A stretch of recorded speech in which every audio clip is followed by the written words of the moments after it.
something above that that actually is the cause of diabetes. And what is that? Obesity. You're absolutely right. These, you can call these today's health concerns. These are the big three. Well, actually, there's one more that's considered in the big three. Yeah. Well, heart disease. I think that you could say that would be a result of these. But right now, obesity and diabetes, and then other health issues, food-related health issues, which I think you could put heart disease in that. But mainly, what they're talking about when people say food-related health issues, they mean things like what's in our food. Everyone's concerned these days about GMOs and, well, the lady who just spoke up front, antibiotics. And it was interesting because as she was talking, I was saying, you know what? If I had known exactly what you were going to be saying, I may not have let you talk so much. Because there's several things that she mentioned that, as a food scientist, I don't necessarily agree with. So I think it's a great way to start the course with a little bit of controversy. I love it.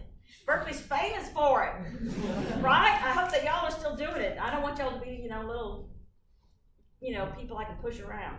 All right. So as far as consumers, and consider yourself consumers. So these are nutrition, health-related issues. But as consumers, and you're going to find in this course one of my biggest struggles is my height, being height challenged. It's a hard life. I want you to know that, those of you who don't have that same problem. What are some of the things you're concerned about that you would call this food-related issues? As consumers, what are you concerned about? Yellow. Gluten. I'm so glad you said that.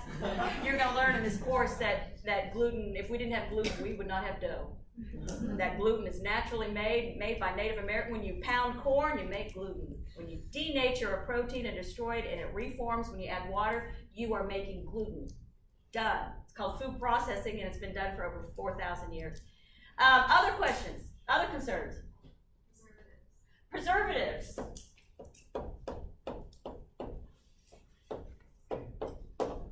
What else? Pseudoscience. What is that? Like something's like all natural, or like something's like pitched. Dude, I like you. What's your name? Tim. Hey, oh, that's my ex-husband. No, I'm not. I will remember it though. All right, wait a minute. So pseudoscience, I like that. It's sort of, we're living in the age of false news, aren't we? Okay, so you can add the pseudoscience. And may I point out, I'm a sports nutritionist. I'm a certified sports nutritionist. I created the sports nutrition program at Sac State, worked with all 21 teams, and I even created a sports nutrition course for dietitians so they can become certified sports nutritionists. So I'm very passionate about sports and athletics. And may I say that it's the athletes who are the most vulnerable to this pseudoscience. Oh, I'm also, I don't mean to list all this stuff, but I think it's important you know, I'm a consultant for Cytosport. Do you know who that is? They make muscle milk, Cytomax. They're right there in Emeryville. And before they launch a new product for athletes, they run it by me. And I write a white paper, and then I sign off on whether it's good or not. I just nixed 3 products they were going to make. But no, you can't do this. It's ridiculous. It's pseudoscience. And athletes are some of the most prone to pseudoscience. And if you're reading Livestrong, if you go on that Livestrong website and reading that, it's all bahooey. Quit going to Livestrong. I don't consider that a good reference at all. Even though some experts do put their stuff on there, they're very few and far between. So, all right, so pseudoscience, I like that. What else? What are some food concerns? Yes, sir? Organic and GMOs. Okay, so the word organic, what does it mean? And GMOs, what the heck are those? You're going to be very interested when you read about Dr. Norman Borlaug. Yes? Food labeling? I love you. That's one of my big concerns, but I don't know if it's necessarily one of the big concerns of the communities at large. Are you going dietetics? Good. You're in the right class. But I'm not going to put that up there as one of the big health concerns that most people have, although I think that there are a few of us that are really concerned about food labeling. Yeah? Added sugars. Added sugar, so added things. So added sugar, probably make a big category of things that go in our food. Yeah. Fat-free foods. Okay. I think you're right, and I would add, put that. I was starting to get into like with food labeling and add sugars and fat-free. I think you're right. All of these are major concerns, but I think these are sort of the big ones right there. What about things though? Let's go to the other. Oh, are any of you concerned at all about animal rights? Does anybody like buy chicken because it's free range and you pay a little bit more for those eggs because they were free range chickens? Right? I mean, some of us do that. I have a friend that you'll hear a lot better this semester. She's whack, but she's a pediatrician in Davis, but she will only buy beef from a certain farm. It's like Neiman Ranch, whatever it is. And we'll go to a restaurant and she embarrasses me so much. I mean, I'm like going, now, is that salad dressing homemade? Do they use olive oil? Is it virgin olive oil? You know, I'm that kind of thing. Whereas she is like, now where'd you get your beef? How do you know it's from that ranch? Could I see the label? You know, and it's all because of this animal rights thing. So I'm going to add, if you don't mind, down here, animal rights. So these are things that really, according to the people who have their finger on the pulse of the community, actually say are problems. You could also add human rights to the consumer issue. It's not something that's at the forefront, but for example, Food Empowerment Project has a section for like chocolate that is from. Have you read your text? No. Okay. There's a. You're right on target. There's a thing in there. They do a whole little special thing on the cocoa farmers and the institution that's been the rights thing. So absolutely, you can definitely add a human rights to that, which is a. Like worker rights. Right, yeah. But let's look at now, I want to make sure we actually, those are consumer issues. What about producers? Do producers have issues? It's only right that we look at the producers' issues as well if we're going to look at ours. So let me just put some things on the board though that I want you to know, and then I'll ask you to chime in. So it's important that you understand that there is an actual modernization that has come from our globalization. This globalization of our food has led to this need for modernization. And so many of our small farms have become agri-farms. There's agribusiness. But they have the same concerns as a small farmer. But they are big enough now that they impact you. For example, if you have a cow, you've got one cow, and you produce milk, and you sell it at the farmer's market, or you have two cows maybe, you still have to get rid of the waste of that cow. It's a problem, but it's not a big problem. What if you have 2,000 cows? What do you do with the waste? I'm talking about their poo. All right, all the methane produced. What do you do when you shovel that up and you put it in a bin? Where do you put that? Now that impacts your health and mine. So these producers, because of what's expected of them, now have other problems that they have to deal with that the small farmer have that now are bigger. And it's modernization. And why did we need modernization? Because after World War II, we had a sudden surge in population. And these people need to be fed. So the farmers, and clearly free enterprise is going to get in on the game if they can make some money, they've got to get to work and create a way to feed all these people, right? And so the development came along of machinery and threshers and all kinds of things. John Deere, I always think of, to feed this population. But because of that, it has created a whole segment of environmental issues. Y'all, if I could, I'm afraid the people in the back can't see if I write any further down, and that's why I'm going to the side. But if I were taking notes, I would just be going straight down, okay? So environmental issues like methane production, etc. But also they have some animal rights. They have some animal issues. And one big one is called herd immunity. And we'll end with this concept today. This is so important that you understand this. All right, so she was in here talking about antibiotics in our cows, and we'll be going through what organic means and natural, etc. Next class. So you are a rancher in Texas. Okay, I know quite a few of them. And they've got, let's say, a small ranch in Texas is about 10,000 acres. And that's a small ranch. And they probably have about 500 to 1,000 cows. Okay? Probably, some do like 1 acre per cow kind of thing. But, so they've got like that many cows. And they have invested in those cows, in those bulls. These are expensive animals.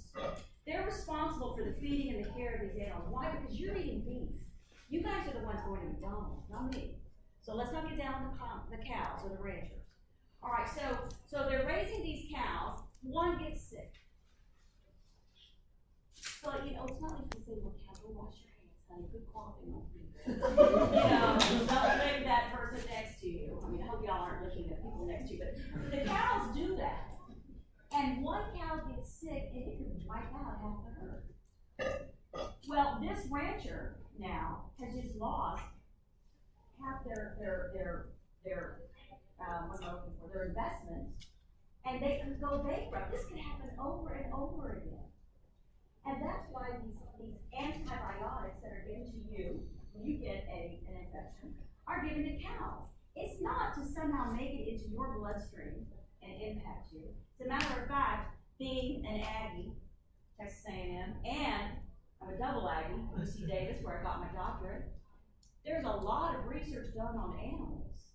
And the people that I have worked with there say the antibiotics that are put into these cows are not even the kind that would impact human beings. And in fact, they are destroyed by normal human digestion. And so the whole antibiotic thing into the cows, they laugh at it. They feel it is pseudoscience. It's false news. This freaked me out when I learned this. I'm like, and these are the experts. These are people who are doing this, developing the thing. So if I don't trust them, then I can't really trust my own education. You see what I'm saying? So I have to kind of trust that. I know it goes against what a lot of you believe, but you're going to learn a lot of stuff in this class that goes against what you think you know. And you know what? That's good, because that's what college is all about. All right. So someone go, Kenzie, go close that door back there. They don't know how to be, and they don't need to be. Okay, wait a minute. She's going to do it. Thank you, sweet pea. By the way, you all need to stand up, baby. I'm so sorry. This is one of your GSIs. Okay, I'll allow time for your introduction Friday. Okay, I was going to let her speak, but I got carried away. But when Pamela's here, both of you will introduce yourself. She's a grad student in this department. All right, y'all. So back to where am I? What am I? Oh, herd immunity. So these ranchers. You have a photographic memory. You do? You're so sweet. But darling, if there's ever someone who doesn't succeed, you're going to do that. Okay? Look around. If someone's sitting or whatever, then you need to get it up. I mean, you're just as cute as a button, but you may not be the same. Okay? Alright, so y'all, so back to the herd immunity. So this rancher, he's already been burned once by losing half his cattle. So he decides, someone says we have a scientist. That's what extinction schools are. That's what Davis is. That's what Texas A&M is. That's what University of Florida is. That's what Ohio State is. Every single state was given a big plot of land by Abraham Lincoln and said, you get this land for free as long as you put a university on it that does research for the farmers and the cowmen. Because that was our economy. We were a farming country at that time. And it has to be free. That's what's called extension. And that's what the county agents are. They're all from these, so every state has got one of these schools. I happen to have a degree from 3 of the biggest extension schools in the country. Didn't set out to do that, it just kind of happened. But there's a certain attitude at those schools. And we do all this research for free. We're doing it to help the ranchers, to help the farmers. So from UC Davis, they developed, not UC Davis, excuse me, Texas A&M, they're the ones who first came up with this antibiotic for cows. And they found that the whole herd would stay healthy and they could produce meat and make money. And it encouraged more people to go into the business. But it was expensive. So they found that if, from a statistical way, if they gave only a certain percentage of cows the antibiotic, they would create something called herd immunity. And that means, and then there are all kinds of epidemiologists out there doing this research of deciding how many cows do we really have to inoculate so that the whole herd is safe. And there is a number, I don't know what it is, but there's a calculus that's used that you go to and you say, okay, I have 150 cows. How many do I have to vaccinate? And maybe it's 73, I don't know. And then you've got herd immunity. And so not all cows have gotten antibiotics, that just enough to keep the herd safe and not get sick so the rancher can actually make some money, all right? But they're not there to impact you in any way, and they shouldn't be, and there's been no research that I know of to show antibiotics from milk or meat that has impacted. Remember, we are an evidence-based science, so there must be evidence. And it must be good evidence, not something that someone has an anecdote. Oh, my sister breaks out whenever she drinks milk. All right? It can't be anecdotal. It's got to be the correct kind of research. So that's herd immunity.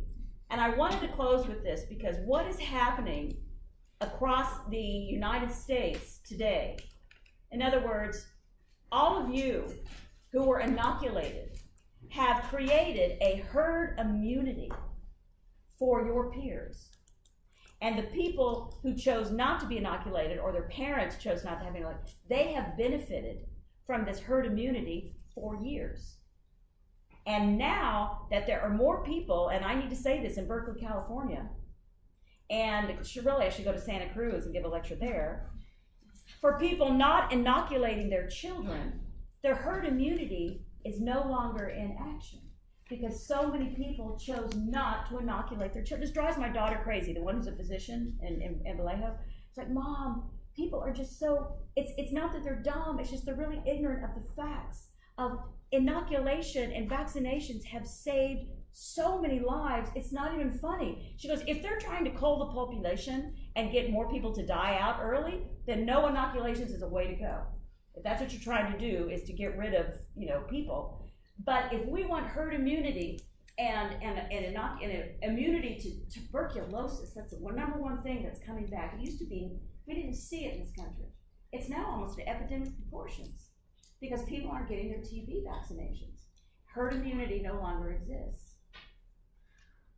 So hopefully with your children, you will make sure there is some herd immunity, right? I'll see y'all on Friday. Thank you.